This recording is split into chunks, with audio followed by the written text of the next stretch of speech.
매주 주일 오전마다 민수기를 강의하다가 한 번씩 이렇게 다른 설교를 합니다. 특히 오늘 같은 경우도 마찬가지입니다. 회심에 대한 설교를 합니다. 앞으로도 간혹 이 본문 가지고 또 설교할 수도 있습니다. 우리들 가운데 예배 오시지만 회심하지 않은 성도들이 여전히 있기 때문입니다. 그 비율이 얼마나 될지는 모르지만 우리의 청년들 가운데, 우리의 장년들 가운데도 마찬가지, 우리 주일학교 아이들도 마찬가지입니다. 회심하지 않은, 마음이 변하지 않은, 예수가 아직 믿어지지 않는 분들이 계십니다. 예수 믿은 지, 교회 나온 지 몇 년씩 되고 오래됐음에도 불구하고 여전히 안 믿어지는 분들이 있을 수 있습니다. 그런 분들을 위하여 저는 이렇게 회심 설교를 준비를 합니다. 회심이 무엇입니까? 회심, 예전에 우리나라에 사상범들이 있었습니다. 그런 사람들, 이제 북에서 내려온 사람들 감옥에 집어넣는데 마음을 바꾸지 않습니다. 전향을 하지 않습니다. 북한의 사상을 그대로 가지고 있습니다. 이 사람들이 이제 사상범인 거죠. 그러다가 그들 중에 돌려보내기도 하고 지금 남아있는 사람들도 있습니다. 그 사람들의 생각이 바뀌는 것, 공산주의에 대하여 가지고 있었던 생각을 바꾸어서 민주주의로 바꾸는 것, 전향이라고 하죠. 마음이 바꾸어지는 것입니다. 완전히 자기가 가지고 있었던 가치관, 세계관 이런 것을 전부 다 바꾸는 것이죠. 회심도 비슷하다 하는 것이죠. 우리의 마음이 바꾸어지는 것입니다. 전혀 새로워지는 것이죠. 하나님께서 우리를 구원하시기 위해서 행하신 일의 결과가 회심이 되는데, 죄에서 돌이켜 하나님께로 돌아오는 것, 죄에서 돌이켜 하나님께로 돌아오는 것, 회심이라고 말합니다. 정의가 중요합니다. 죄에서 돌이켜 하나님께로 돌아오는 것, 이것이 회심입니다. 비슷한 의미를 가진 단어 중생, 거듭남 이렇게 말하죠. 회심은 우리 자신의 힘으로 할 수 있는 것이 아닙니다. 내가 하는 것 같은데, 내 마음이 변하는 것 같은데 실제로는 내가 하는 것이 아니라 하는 것이죠. 하나님께서 여러분과 저에게 은혜를 주실 때, 주 성령께서 역사하실 때 회심할 수 있습니다. 그래서 하나님의 일이긴 하지만 우리 마음에도 회심의 은혜를 사모하는 마음이 필요합니다. 그냥 앉아 있으면 안 됩니다. 설교 시간에 그냥 멍 때리듯이 앉아 있으면 안 됩니다. 시간만 가기를 바라는 마음 가지고 앉아 있으면 안 된다 하는 것입니다. 여러분, 얼마나 귀중한 시간입니까? 일요일 이 귀중한 시간에 여기까지 더운 날 오셨는데 1시간, 제 설교 한 40분 정도 합니다. 집중하셔야죠. 들으셔야죠. 목사가 무엇을 말하는가 들어보셔야죠. 잘 들을 때 하나님 은혜를 주시고 그 사람을 회심시켜 주시는 것입니다.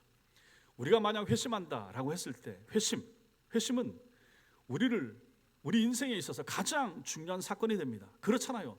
예수 믿고 나서 삶이 달라지는 경우가 얼마나 많습니까? 예수 믿고 나서 직업이 달라지고, 예수 믿고 나서 완전히 모든 삶이 송두리째 바뀐 사람은 얼마나 많습니까? 오늘 본문을 통해서 회심의 중요성을 확인하고, 회심하신 분들은 여기 이제 많은 분들이 계실 텐데, 그런 분들은 회심한 성도, 회심한 삶에 어울리는 삶을 사는 것이 필요하고, 여러분들 가운데 회심하지 못한 사람, 여러분들 중에 분명히 있을 아직도 예수가 안 믿어지는 사람, 그 사람들은 회심할 수 있게 되길 바랍니다. 회심하고자 하는 마음, 나도 예수를 믿어야 되겠다, 회심의 은혜가 필요하구나 하는 그러한 필요성을 느끼게 되는 그러한 시간이 될 수 있기를 주님의 이름으로 축원합니다. 먼저 우리는 십자가에 달린 두 강도의 모습을 볼 필요가 있습니다. 오늘 우리가 다루고 있는 이 본문의 내용은 예수님께서 십자가 위에서 못 박히신 바로 그때의 일을 말하고 있습니다. 예수님께서는 십자가에 달리셨는데 혼자 달리시지 않았습니다. 양편에 강도들과 하고 같이 달렸습니다. 세 사람이 십자가에 달린 것이죠. 그리고 예수님께서 십자가에 2000년 전 금요일 날 오전 9시경에 달리셔서 오후 3시 정도에 세상을 떠나셨습니다. 그 한 6시간 정도 십자가에 달려 계시면서 예수님은 7마디의 말씀을 남기셨습니다. 그 중에 우리가 오늘 보는 이 말씀은 두 번째 말씀입니다. 오늘 내가 나와 함께 낙원에 있으리라, 이 말씀이 나오는 거죠. 우리의 눈길을 끄는 것이 바로 이 두 강도들과 함께 달렸다라고 하는 것입니다. 39절에 보시면 달린 행악자 중 하나는 이렇게 말합니다. 행악자, 악을 행하는 자, 범죄자, 강도를 말합니다. 두 강도 두 사람 양편에. 이들은 사형을 선고받을 만큼의 극악한 죄를 저지른 사람들입니다. 당시 유대인들은 예수님을 이런 강도들과 함께 십자가에 매달리게 함으로 말미암아 사람들에게 선전하는 거죠. 보세요, 양편의 강도 얼마나 흉악한 죄인입니까? 가운데 있는 예수, 거의 비슷한 수준의 죄를 저지른 사형에 처해야 될 법한 그러한 예수입니다. 같이 죽습니다. 이렇게 선전하고자 흉악한 강도를 죄가 전혀 없으신 하나님과 내가 하나고 내가 하나님의 아들이고 내가 하나님의 나라를 전한다라고 하는 그 죄목 때문에 잡혀 죽으시는 예수님을 그 흉악한 강도들과 함께 세트로 같이 죽게 만든 것입니다. 주님의 십자가 사건을 기록한 이 복음서 내용을 보면 마태, 마가, 누가 여기 흥미로운 장면이 나오는데 그것은 이 강도들이 십자가에 달리고 나서 한 행동, 말들이 성경에 기록이 되어 있다 하는 것입니다. 마태복음 27장 44절 같이 읽겠습니다. 시작.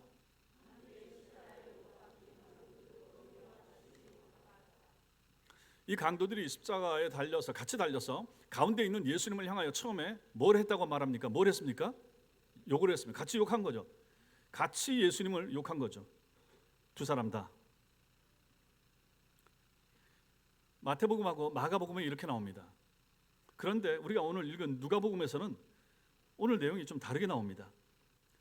40절 읽겠습니다. 시작. 하나는 그 사람을 꾸짖어 이르되 내가 동일한 정죄를 받고서도 하나님을 두려워하지 아니하느냐. 41절 시작. 우리가 행한 일에 상당한 보응을 받는 것이니 이에 당연하거니와 이 사람이 행한 것은 옳지 않은 것이 없느니라 하고 이렇게 말합니다. 한 사람이 다른 말을 합니다. 마태와 마가복음에서는 둘 다 예수님을 욕했다고 말하는데 누가복음에서는 그렇지 않은 것처럼 나옵니다. 한 강도가 저쪽 편에 있는 강도 왼편인지 오른편인지 모릅니다. 근데 그 강도를 꾸짖는 거죠. 입 다물어라. 야, 우리가 행한 일이 너무 악하니까 죽어 마땅하지만 이분은 달라. 욕하면 안 돼. 이렇게 말하고 있는 거죠. 이 내용을 우리가 이 마태, 마가, 누가복음에 나오는 이 동일한 내용을 우리가 종합해서 생각을 해보면 두 강도가 처음에는 같이 욕했다 이렇게 볼 수가 있습니다. 같이 욕을 해가지고 너무 고통스러운 거 죽어가면서 누구라도 욕하고 해야 되는데 바로 옆에 있는 예수를 향해서 욕을 퍼붓고 했을 수 있습니다. 그런데 시간이 지나면서 한편 강도의 마음이 바뀐 것입니다.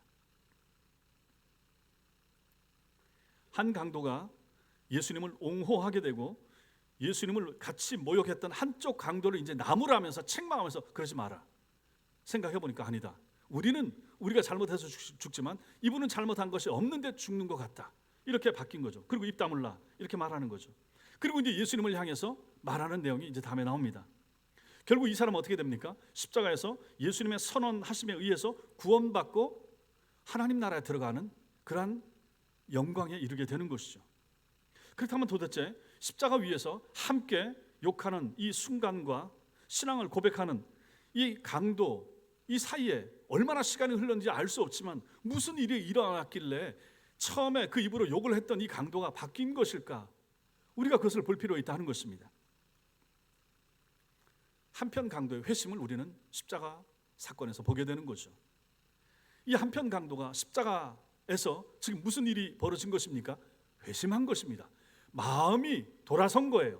마음이 바뀌게 된 거예요.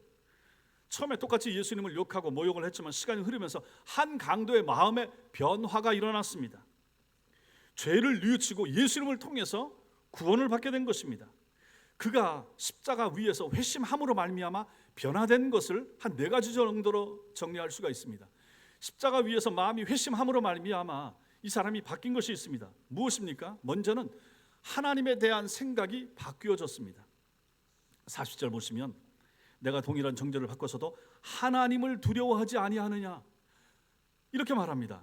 세번역 성경은 이 부분을 똑같은 처형을 받고 있는 주제에 너는 하나님이 두렵지도 않느냐 이렇게 번역하고 있습니다.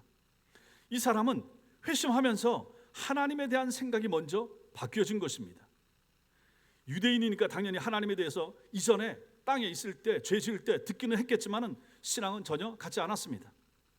두 강도는 전혀 모르는 사람 같지는 않은데 만약에 그들이 같은 일행이었다 그러면 이 사람들은 함께 나쁜 짓을 같이 했던 흉악범들이었을 것입니다. 그런데 이제 이들이 한날 한시에 같이 십자가 위에서 달려서 죽어가고 있는 것입니다. 그런데 십자가 위에 달려서 처음엔 같이 욕을 했는데 시간이 좀 지나면서 그 다음에 예수님의 모습을 보면서 예수님이 저들이 하는 일을 모릅니다. 저들의 죄를 용서해 주옵소서라고 하는 첫 번째 말을 듣고 시간이 좀 흐르면서 이 사람의 마음에 감동이 온 것입니다. 마음이 바뀐 거예요. 변화가 일어난 것입니다. 어떤 사람들은 예수님의 재판 과정에서 보면서 이전에 받았던 것 때문에 변화가 지금 나타난다 이렇게 말하는 사람도 있고, 아니면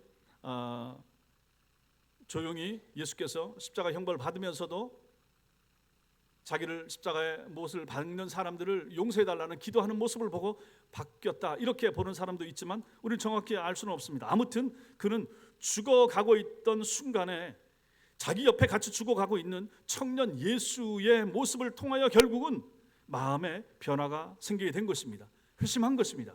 회심하고 나자 처음으로 바뀌게 된 생각이 무엇입니까? 하나님을 두려워하는 마음이 생긴 것입니다. 하나님에 대한 인식이 바뀐 거예요. 이처럼 성도 여러분, 신앙의 가장 뚜렷한 표, 하나님을 인식하게 된다, 그리고 그분을 두려워하게 된다 하는 것입니다. 예수를 만나고 신앙이 그 마음속에 들어오는 사람의 첫 번째 모습은 하나님을 인식하게 되더라, 그리고 하나님을 두려워하는 마음이 생기더라 하는 것입니다. 성도 여러분 보세요. 시흥시 인구가 한 50만 명, 57만 명 된다 신문에서 읽었습니다. 얼마 전에 한국형 우주발사체 누리호 3호 발사했고 성공했다 신문 지면에 막 도배가 되다시피 했습니다. 이런 지식을 듣는 거죠. 인포메이션을 얻는 것입니다. 그러나 이런 것들은 우리의 삶이나 우리의 인생관을 전체를 바꾸지는 못합니다. 그 지식이, 우리가 알고 있는 지식이 어떤 것이 있다 없다라고 하는 것이 우리의 삶의 목표까지 바꿔놓지는 못한다 하는 것이죠. 그런데 어떤 지식을 갖자마자 우리의 삶을 바꿀 수밖에 없는, 바꾸지 않을 수 없게 만드는 그러한 지식이 있다. 그러한 지식이 있더라. 무엇인가? 하나님에 대한 지식이라 하는 것입니다. 하나님에 대한 계시디, 하나님이 계시다, 하나님에 대한 지식, 하나님이 계시다라고 하는 사실이 우리 마음에 믿어지고 알려지면 우리는 우리의 삶 모두를, 전부를 하나님과 이제 연관시켜 생각하기 시작하는 것입니다. 여러분과 저를 회심한 사람들을 생각해 보십시오. 예수 만나고 나서 그때부터는 우리는 하나님과 떼어놓고 생각하지 못하게 되지 않았습니까? 그 전에 내가 예수 모를 때, 예수 믿지 않을 때 그때 생겼던 일도 이제는 이해가 되는 거죠. 그때 지금의 나를 만들기 위하여 하나님이 그때 그 일을 하셨구나라고 우리는 연관지어 자동적으로 생각하게 되는 것이죠. 이제는 하나님을 생각하게 됩니다. 하나님을 인식하게 됩니다. 어떤 때는 잊어버리기도 하지만 하나님을 두려워하게 되고 하나님 앞에 이렇게 살면 안 되지라고 또 결단하고 새롭게 서게 되는 힘, 그것이 바로 여기서 나오는 거죠. 인식의 변화가 생기게 되는 것입니다. 사람이 보든지 말든지 마음에 감추어둔 생각이든지 아니면 드러난 행동이든지 무엇이든지 간에 하나님과 연관지어서 그때부터 우리는 생각하게 되는 것이죠. 결국 하나님이 계시다라고 믿는 사람은 그분을 두려워하면서 올바른 삶을 살아야 되겠다는 생각을 하게 되고, 결국 모든 사상에 하나님이 없다라고 생각하는 사람은 자기 마음대로, 자기 원하는 대로 그렇게 여전히 살아가게 될 것입니다. 여러분들은 하나님에 대한 어떤 생각을 가지고 계십니까? 여러분 스스로에게 물어보십시오. 나는 하나님이 어떤가? 나는 하나님이 두려운가? 나는 정말로 하나님이 너무 사랑스러운가? 너무 감사한가? 생각해 보십시오. 하나님에 대한 여러분의 지금 인식, 여러분의 지금 감각, 그것이 여러분의 지금의 신앙의 수준이라 하는 것이죠. 여러분 마음에는 하나님을 경외하는 마음이 있습니까?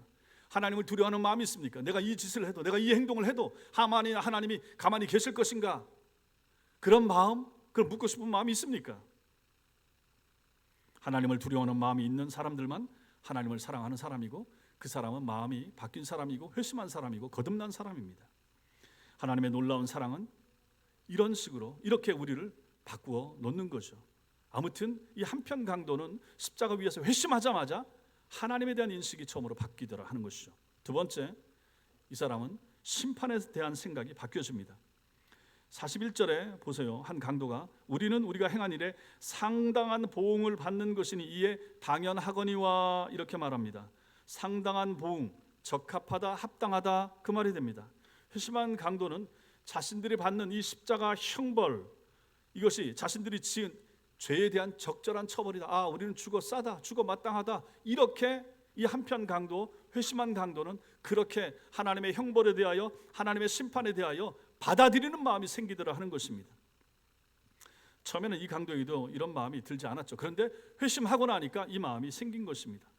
회심은 이렇게 하나님에 대하여, 그리고 하나님의 심판에 대하여 새로운 마음을 가지게 만들어줍니다. 회심하기 전까지 이 강도, 이 사람들은 이러지 않았습니다. 재수가 없어서 잡혔다, 발각되었다, 그리고 힘이 없어서 이렇게 십자가 위에 달려 죽는 거라 이렇게 생각했을 것입니다. 그러나 거듭나고 회심하자 이러한 생각이 바뀌게 된 것이죠. 하나님의 심판이 정당하며 한편 강도만 말입니다. 결국 자신들이 행한 일에 마땅한 대가를 지금 치르고 있다. 변화된 한편 강도는 이렇게 생각하기에 이른 것입니다. 결국 이 사람은 어떤 사람입니까? 회개한 거죠. 자신의 죄에 대한 자각과 더불어 죄에 대한 대가를 받는다, 이렇게 생각하기에 이른 것입니다. 인류의 첫 번째 조상 아담과 하와가 저지른 범죄를 심판하신 하나님께서는 그 이후에 모든 인류를 항상 가장 공정하게 심판하시는 분이십니다. 여러분과 저 신자의 언행을 심판하시고 불신자의 모든 삶을 하나님이 심판하십니다. 신자를 향한 벌, 여러분과 제가 이 땅에서 잘못할 수 있습니다. 거기에 대하여 하나님이 심판하시죠. 벌도 내리시죠. 그런데 그것은 이 땅에서 끝납니다. 이 땅에서 모든 우리가 치러야 될 형벌이나 벌은 받고 마는 것입니다. 죽은 다음에 내세에서까지 이어지는 것은 없습니다. 아니, 하나님 나라에 들어가서 거기서 무슨 이 땅에서 못 받은 벌에 대한 징계가 있겠습니까? 없죠. 잘못한 것은 이 땅에서 하나님께서 다 치르게 하신다 하는 것입니다. 그리고 죽은 다음에는 하나님의 사랑하심과 하나님의 도우심과 하나님의 상주심, 하나님의 은총만 누리게 되는 것이죠.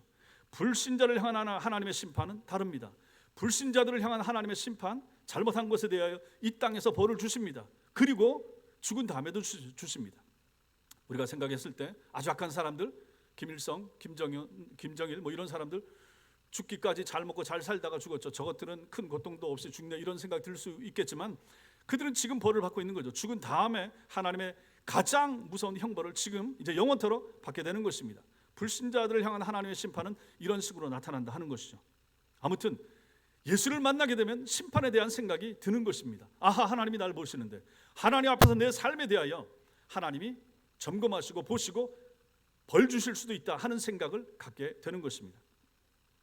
세 번째로 한편 강도가 십자가 위에서 회심하게 되자 그에게 드는 세 번째 생각은 예수님에 대한 생각이 달라집니다. 예수님에 대한 다른 생각을 하더라 하는 것이죠. 41절 뒷부분에 이것이 잘 보여줍니다.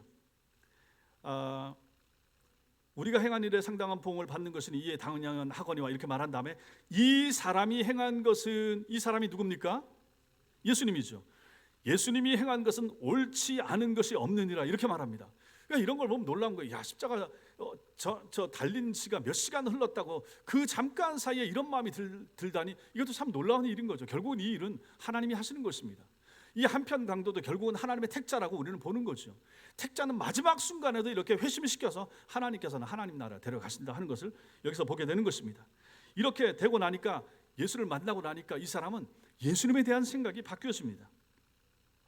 이 사람이 비록 강도였지만은 예수님에 대한 소문이 살아있을 때 파다했기 때문에 간접적으로라도 이 사람은 예수님에 대한 그러한 소문을 들었을 것입니다. 그런데 십자가에서 못 박혀서 죽어가는 그 현장에서 바로 옆에 달려 죽어가는 예수님의 모습을 보고서 회심할 때에 이 예수님의 죽음은 강도인 자신들의 죽음과 그 의미가 전혀 다르다 하는 것을 확신한 것입니다. 우리는 죄 때문에 죽지만 이분은 죄 없는데도 죽으시는구나 하는 생각이 이 사람 마음속에 들었다 하는 것이죠. 예수께서 뼈가 깨어지고 살이 찢어지는 고통을 당하며 죽어가는 중에도 하나님께 기도하면서 죽어간다면 최소한 저 사람은 자기 자신의 죄 때문에 죽는 것은 아니구나 하는 생각이 이 강도 마음에 들었다 하는 것입니다. 그런 판단에 근거하여 그는 예수님을 향해서 다른 사람, 자기 저쪽에 있는 동료에게 말하는 거죠. 이분은 아무것도 잘못한 일이 없다, 이렇게 선언하는 거죠. 다른 사람들이 다 들을 수 있도록 이렇게 말한 것입니다. 죽어가는 흉악한 강도의 고백을 통해서 또다시 우리 예수님의 죄 없으심, 무죄하심이 드러나는 순간이 되는 것입니다. 이뿐만 아닙니다. 42절 보십시오. 당신의 나라에 들어갈 때 나를 기억해 주세요, 부탁합니다. 예수님이 다스리는 나라가 있고 지금 옆에 죽어가고 있는 이 예수에게서 예수님의 나라를 지금 보고 있는 거예요. 눈이 열리니까 이런 변화가 생기더라 하는 것입니다. 그리고 그 예수님이 그 나라의 주인이시라 하는 것도 깨닫게 된 거예요. 이게 놀랍지 않습니까? 예수님이 다스리는 나라가 있음을 믿는 사람들, 그 나라의 왕이 예수님을 믿는 사람, 이 사람이 누굽니까? 신자입니다. 여러분과 제가 바로 이런 마음이 있어야 되는 거죠. 예수님의 나라가 따로 있습니다. 주님이 통치하시는 나라가 있습니다. 예수님은 그 나라의 왕이십니다. 나는 그분을 믿습니다. 나는 죽으면 그 나라에 들어갈 것입니다. 이런 마음이 있어야 됩니다. 이런 마음을 소유하시길 바랍니다. 이처럼 회심의 가장 중요한 증거는 바로 예수님에 대한 생각이 바뀌는 것입니다. 우리도 예전에는 예수님을 여러분 어떻게 알았습니까? 단순한 인간 중에 한 사람으로 알지 않았습니까? 세계 4대 성인 중에 한 사람으로 참 탁월하고 뛰어난 분 중에 한 분으로 그렇게 알지 않았습니까? 그러나 예수님을 만나고 회심하게 되자 예수님이 어떻게 다가왔습니까? 전혀 다른 사람으로 내게 우리의 삶에 들어오지 않았습니까? 그분이 바로 하나님이시며 동시에 죄인인 우리를 구원하기 위하여 사람의 몸을 입고 이 땅에 오셨다는 사실이 깨달아지고 믿어지지 않았습니까? 예수님께서는 2000년 전에 육신으로서 죽으셨지만 영으로서 살아서 오늘 여전히 이 세계를 통치하고 계신다는 사실 믿으시기 바랍니다.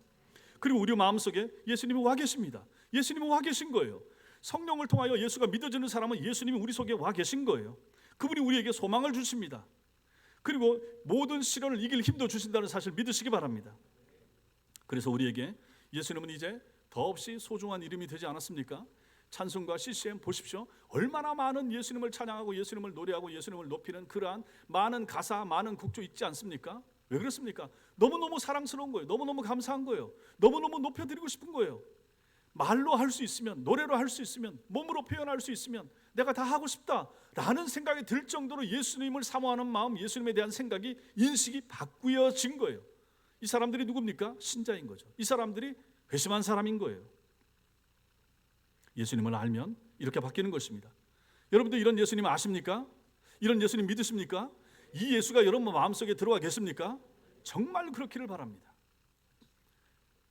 마지막 네 번째로 이 한편 강도가 회심하면서 바뀐 것, 넷에 대한 생각이 바뀌게 됩니다. 죽어가는 순간에도 하나님께 진실하고 뜨겁게 기도하시는 예수님을 보면서 한편 강도는 하나님이 계신 것이 틀림없구나 이 생각을 이제 하게 된 거예요. 그리고 그 하나님이 계시다 그러면 결코 눈에 보이는 세상이 전부가 아니겠구나 하는 마음도 이 사람 마음에 들게 된 거예요. 왜냐하면 예수님이 기도하는 모습을 통하여 그런 모습을 이제 보게 되는 거예요. 깨닫게 되는 거예요. 그래서 이 사람이 뭐라고 말합니까? 당신의 나라에 임하실 때 나를 기억하소서. 이렇게 예수께 간청하는 거죠. 성도 여러분, 이거 놀라운 기도 아닙니까? 자신의 육체는 이제 이곳에서 죽어가지만 그 후에 자신의 영혼이 갈 곳이 있다 하는 걸 믿는 거예요. 옆에 있는 같이 죽어가는 이 청년 예수에게서 그 모습을 바라본 거예요. 놀랍지 않습니까? 성령께서 눈을 열어주시면 이런 일이 생긴다 하는 것입니다. 이처럼 자신의 영혼의 구원을 위한 호소를 지금 하고 있는 것입니다. 이 사람이 진작에 땅에 있을 때 잡히기 전에 내세가 있는 것을 알고 하나님의 심판이 있고 지옥이 있다 하는 것을 알았더라면 이 사람이 이렇게 살았겠습니까? 강도짓 했겠습니까? 당연히 안 했겠죠. 그렇게 인생을 낭비하는 삶을 살지 않았을 것입니다. 그런데 그가 십자가 위에서 죽어가면서 이제 주님을 만나 회심하게 되자 하나님 나라에 대한 눈이 열리게 되고 주님께 그 나라 날 좀 데려가 주세요 하고 부탁하게 되더라 하는 것입니다. 이러한 기도는 얼마나 중요한 기도고 얼마나 필요한 기도입니까? 성도 여러분 생각을 해보십시오. 이러한 기도를 주님께 한다 그러면 주님이 얼마나 좋아하시겠습니까? 여러분 여기 있는 여러분 다 마찬가지고 아직도 예수가 안 믿어지는 분들도 마찬가지입니다. 예수님 앞에 있는 목사님이 저렇게 얘기하는 거 보니까 정말로 뭔가 있긴 있는 것 같은데 나도 그 나라 있다 그러면 날 좀 데려가 주세요. 이렇게 기도하셔야 되지 않겠습니까? 주님의 나라에 나도 들어가길 원합니다. 내가 아직은 확신이 안 들지만 확신이 들게 해주세요. 그런 기도를 하시라 하는 것입니다. 우리에게 죽음의 순간이 다가올 때 여러분과 저도 이런 기도를 드릴 수 있어야 되지 않겠습니까? 우리가 이 땅을 떠나서 이제 주님의 나라에 들어가는 것입니다. 당신의 나라에 내가 들어갑니다. 주님 내 영혼 받아 주옵소서. 성도 여러분 세상을 떠날 때 침상에서 죽어갈 때 옆에 좌우에 자녀들이 있을 때 유언을 남기고 주님 앞에 기도를 하시라 하는 것입니다. 맨정신을 가지고 주님 앞에 기도하는 거죠. 당신의 나라 이제 들어갑니다. 이 땅에서의 고단한 인생, 이 육체를 이제 뉘우고 하나님 나라 들어갑니다. 주님 내 영혼을 받아 주옵소서. 이러한 기도를 할 수 있어야 되지 않겠습니까? 믿음이 있어야 가능합니다. 아무나 못합니다. 임종 자리에서도 제가 여러 사람 받고 했지만은 아무나 이 기도를 못하더라 하는 것입니다. 믿음이 있을 때, 신앙이 있을 때, 마지막에 정말로 하나님 나라를 평상시에 사모하면서 살았던 사람, 기대하면서 살았던 사람, 회심의 체험이 있었던 사람만 이런 기도를 할 수 있는 거죠. 여기 있는 여러분들이 전부 다 그런 기도를 하면서 하나님 나라에 들어갈 수 있기를 주님의 이름으로 축원합니다. 이 강도의 부탁에 주님이 대답을 하십니다. 오늘 내가 나와 함께 낙원에 있으리라. 낙원의 주인이신 예수님께서는 이 사람의 기도를 들으시고 낙원을 허락해 주십니다. 이거 웃기지 않습니까? 아니 같이 십자가 위에서 죽어가는 사람에게 부탁하고 그 사람이 대답을 하고 당신 나라에 임하게 해주세요. 그래 네가 오늘 나와 함께 있을 것이다. 저 밑에 보는 사람이 이거 얼마나 웃기겠습니까? 저들 미쳤네 그런 생각 들지 않겠습니까? 근데 이런 것이 성경에 쓰여 있는 거예요. 의롭게 살았던 사람, 훌륭하게 살았던 사람, 믿음을 지킨 사람이 아니에요. 한편 강도가 일평생 죄만 짓고 살았던 이 사람도 함께 이제 마지막 순간에 회심하니까 손잡고 낙원에 데려가시는 우리 예수님의 모습을 우리는 여기서 보는 것입니다. 이게 뭡니까? 복음이에요. 복음은 이런 것입니다. 가장 마지막 순간에 죽기 직전에라도 예수께서 그 사람의 손을 잡고 하나님 나라 데리고 들어가는 것, 이것이 바로 기독교 복음이 되는 것입니다. 그러므로 우리는 이 강도의 구원에서 소망을 갖게 됩니다.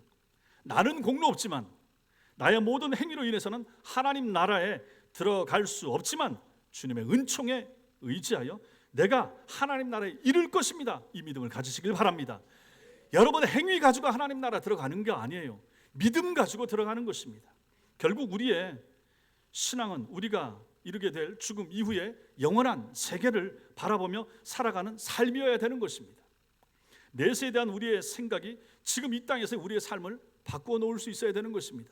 하나님 나라를 믿고 그 나라 들어가기를 소망한다 그러면 이 땅에서의 삶이 지금처럼 이렇게 땅의 일에만 열중하고 치열하고 땅에 얻고 뭔가 얻고 구하는 일에만 이렇게 열심을 내고 여기에만 시간을 쏟고 말씀 읽고 교회를 섬기는 일에 등한시하고 교회 봉사하는데 소홀히 하고 이러면서 살아갈 수 있다고 생각하십니까?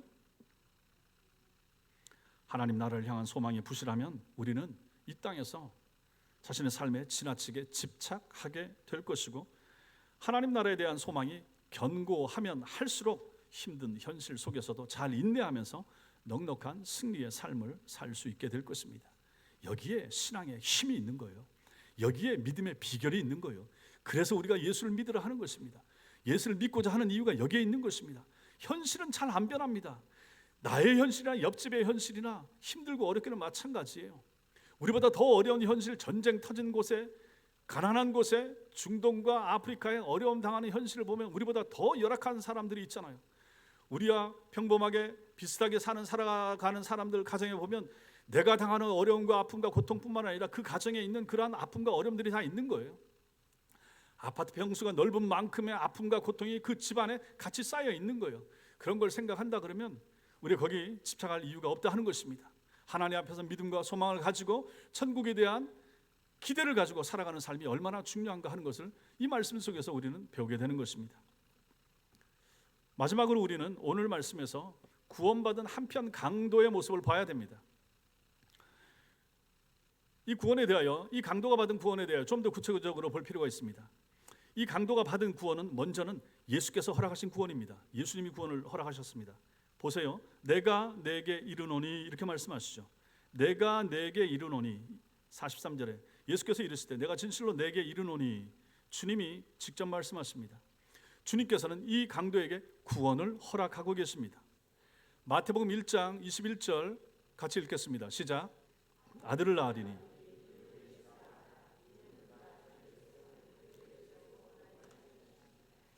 아들을 낳으리니 이름을 예수라 하라. 예수, 그는 자기 백성을 그들의 죄에서 구원할 자이심이라 하니라. 예수님의 이름은 구원자입니다. 자기 백성을 그들의 죄에서 구원하기 위해서 오신 분이 예수님이십니다. 사도행전 2장 47절 시작. 주께서 구원받는 사람을 날마다 더하게 하시니라. 구원받는 사람이 교회 속에 더 들어옵니다. 누가 합니까? 주께서 하십니다. 우리 교회도 마찬가지입니다. 구원받는 사람이 더 들어온다, 교인들이 늘어난다. 누가 합니까? 목사가 합니까? 아닙니다. 주께서 하십니다. 주께서 구원받는 사람을 날마다 더하게 하십니다. 제가 자주 말씀드리죠. 목사들을 너무 의지하지 마시라. 목사가 하는 것이 아니라 하나님이 하신다 하는 것입니다. 큰 교회도 마찬가지고 유명한 목사님도 마찬가지입니다. 구원받는 사람은 주께서 불러 모으는 것입니다. 그리고 그 교회, 그리고 그 목사와 함께 섬기도록 보내시는 것입니다. 그 목사가 한 것처럼, 어떤 탁월한 하나님의 사람이 한 것처럼 착각하지 마시라 하는 것입니다. 예수께서 하십니다. 예수님만이 구원자이십니다. 여러분과 저 우리의 구원은 오직 주님만이 허락하신다는 사실 믿으시기 바랍니다. 또한 이 구원은 즉시 허락되고 있습니다. 오늘 내게 이르노니 이렇게 말씀하십니다. 이 사람들은 죽습니다. 주님이 먼저 죽으시고 한편 강도가 좀 이따 죽습니다. 그러고 나서 죽는 순간에 영혼이 하나님 나라로 낙원으로 같이 들어갑니다. 오늘 내게, 이 오늘이 무엇을 말합니까? 구원의 현재성을 우리에게 보여줍니다. 구원은 오늘 이루어집니다.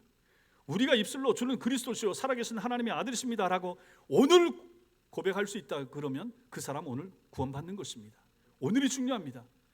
과거는 내 시간 아닙니다. 내일은 주님의 시간입니다. 오늘이 중요합니다. 오늘 목사 설교를 듣습니다. 오늘 이 설교를 듣습니다. 지금 안 믿어졌는데 오늘 믿으면 여러분 구원받습니다. 믿으시기 바랍니다. 오늘이 중요합니다. 오늘이 중요합니다. 한편 강도가 오늘 구원받은 것입니다. 결단을 하려면 오늘 해야 하는 것이죠. 예수를 믿으려면 말씀이 들리는 오늘 하셔야 됩니다. 다음 주, 내년이 아닙니다. 오늘 이 말씀이 내 영혼에 부딪힐 때 여러분들은 회심하셔야 됩니다. 그리고 이 구원은, 예수님의 구원은 신앙을 고백한 사람에게만 주어지는 구원입니다. 주님께서 말씀하십니다. 내가 오늘 내게 이르노니 말씀하십니다. 너에게, 이 강도에게, 이 강도가 뭘 했습니까? 신앙을 고백했죠. 뭐라고 고백했습니까? 41절처럼 우리는 우리가 행한 일에 상당한 보응을 받는 것이니 이에 당연하거니와 이 사람이 행한 것은 옳지 않은 것이 없느니라 신앙 고백입니다. 그리고 42절에 예수여 당신의 나라에 임하실 때 나를 기억하소서. 예수여, 예수의 이름을 부른다. 구원자 예수의 이름을 부른다. 당신 나라 믿는다. 날 좀 데려가 주세요. 이 사람 신앙 고백한 사람입니다. 이 사람에게 주어지는 거 구원이라 하는 것입니다. 그러므로 이전의 삶을 버리고 예수를 믿기로 하는 이러한 결단이 필요합니다. 강도가 죽어가는 마지막 순간에 한 일은 자신의 신앙을 주님께 이렇게 고백한 것입니다. 그러므로 여러분과 저에게도 마찬가지입니다. 이런 고백이 필요합니다. 로마서 10장 10절 말씀 보겠습니다. 시작. 사람이 마음으로 믿어 의에 이르고 입으로 시인하여 구원에 이른다. 우리의 마음이 중요하고 표현한 입술이 중요합니다. 이게 안 되면 신앙인이 아니에요. 이게 안 되면 구원 못 받은 거예요. 이거 안 되면 회심 못한 거예요. 마음으로 안 믿어집니까? 그리고 입으로 시인이 안 됩니까? 나 신자예요. 나 교인이에요. 나 천성교회 다닙니다. 안 됩니까? 구원 못 받은 거예요. 신앙의 자리는 마음이고 그것의 표현은 입술로 되어지는 것입니다. 그리고 로마서 10장 13절도 보십시오. 시작. 누구든지 주의 이름을 부르는 자는 구원을 받으리라. 주의 이름을 부르는 그 사람 누구든지 구원받습니다. 주여 내가 믿나이다. 주여 내가 믿기를 원합니다. 주님 내가 믿습니다. 이렇게 자신의 입술로 그리고 자발적으로 분명하게 사람들 앞에서 주 예수를 부를 수 있다. 그러면 그 사람 구원받은 사람입니다. 강도가 받은 이 구원은 마지막으로 어떤 구원입니까? 영원한 구원입니다. 변치 않는 구원입니다. 한 번 구원받으면 끝입니다. 그걸로 영원한 효과가 지속됩니다. 낙원에 들어가는 조건이 주를 부르는 것이었기 때문입니다. 이제 낙원에 들어갑니다. 낙원은 주님과 더불어 영원히 사는 곳입니다. 강도가 십자가 위에서 숨을 거두는 즉시 그는 낙원에 들어가게 되는 것이죠. 이것을 보장받았습니다. 한편 강도는 지금 어디 있습니까? 천국에 있죠. 천국에서 주님과 더불어 영원한 기쁨과 위로를 받으면서 그곳에서 살고 있는 것입니다. 그러니 여러분과 제가 구원을 받았다. 우리 마음속에 회심의 확신이 있고 구원의 확신이 있다. 그러면 여러분과 저는 구원받은 줄 믿으시기 바랍니다. 영원한 구원입니다. 변함이 없습니다. 내 행위에 내 앞으로 잘하고 못하는 거 여기에 달려있지 않더라 하는 것입니다. 주님이 한번 줬으면 끝입니다. 그분은 다시 거두어가지 않습니다. 믿으시기 바랍니다. 사랑하는 성도 여러분, 회심은 개인적인 경험이며 회심의 과정은 각 개인마다 전부 다릅니다. 오늘 한편 강도는 죽기 바로 직전에 십자가 위에서 회심했습니다. 그는 평생의 악행을 일삼으며 죄인으로 살다가 생애 최후의 순간에 바로 옆에 같이 달리신 예수님을 만나서 회심한 사람입니다. 그에게는 우리처럼 회심한 후에 교회와 형제들을 위하여, 교인들을 위하여 섬기거나 헌신할 기회가 주어지지 못했습니다. 그리고 주님의 이름과 주님의 영광을 위해서 봉사할 기회도 주어지지 않았습니다. 그러나 다른 강도가 회심 없이 영원한 불지옥에 떨어진 것과는 완전히 대조적으로 이 사람은 주님의 인도로 그날 죽는 즉시 천국에 입성하게 되었던 것입니다. 이것만으로도 그는 놀라운 은혜를 입은 것입니다. 이처럼 여러분과 저에게도 회심이 필요합니다. 이미 회심한 분들은 회심한 성도의 삶에 어울리는 삶을 사는 것이 필요합니다. 회심한 성도가 회심하지 않은 사람처럼 살아갔어야 되겠습니까? 한편 강도가 회심한 후에 세상과 교회에서 하고 싶었을 일들은 우리는 이제 생애 동안에 잘 감당하며 살아가야 됩니다. 그렇지 않겠습니까? 회심한 강도가 정말로 땅에 다시 내려올 수만 있었다 그러면 얼마나 교회와 복음을 위하여 전도하면서 살고자 했겠습니까? 그런데 그 기회가 주어지지 않은 거죠. 이제 우리는 이 사실을 성경을 통하여 알게 된 그럼 우리는 예수를 믿고 회심했죠. 우리에게 주어질 날들이 앞으로 많을 것이고 건강이 있을 것이고 물질도 있을 것입니다. 이것을 가지고 주를 위하여, 하나님 나라를 위하여 쓰면서 살아야 되지 않겠습니까? 우리들 중에 있을 회심하지 못한 분들은 회심을 위하여 노력하시기 바랍니다. 회심할 마음을 달라고 기도하셔야 됩니다. 회심의 은혜를 내 영혼에 부어달라고 기도하시기 바랍니다. 저도 날마다 그것을 위해서 기도하고 있지만 여러분들이 스스로 기도하셔야 됩니다. 그리고 회심할 기회를 가지셔야 됩니다. 그 기회가 무엇입니까? 예배의 자리입니다. 설교를 듣는 자리입니다. 말씀을 들어야 믿음이 생깁니다. 믿음이 생겨야 그것을 입술로 고백하게 되는 것입니다. 교회를 빠지면, 설교를 듣지 않으면 아무것도 못합니다. 말씀이 들려져야 그 말씀을 통하여 성령이 역사를 하시는데, 교회를 오지 않으면, 말씀 듣는 자리에 앉아 있지 않으면, 말씀을 들을 때 눈을 감아버리면 아무것도 안 들리게 되는 것이죠. 회심 없이 죽은 한편 강도에 대하여 성경이 침묵하고 있는 사실을 생각을 해보십시오. 지옥행입니다. 지옥이면 끝입니다. 더 이상 그에 대하여는 언급할 필요가 없는 것입니다. 가룟 유다에 대하여 목매어 죽은 다음에는 더 이상 언급할 이유가 없는 것이죠. 그러나 하나님의 사람들은 그렇지가 않다 하는 것을 우리는 그 후에 이어지는 성경 내용을 통해서 보게 되는 것입니다. 그러므로 성도 여러분, 회심의 은혜를 구하시기 바라고, 회심하신 분들은 회심에 어울리는 삶을 살기 위해서 애쓰고 힘쓰는 그런 은혜가 있게 되길 바랍니다. 하나님께서 우리 천성교회를 출입하는 모든 영혼에 회심의 은혜를 주시기를 주님의 이름으로 축원합니다. 기도하겠습니다.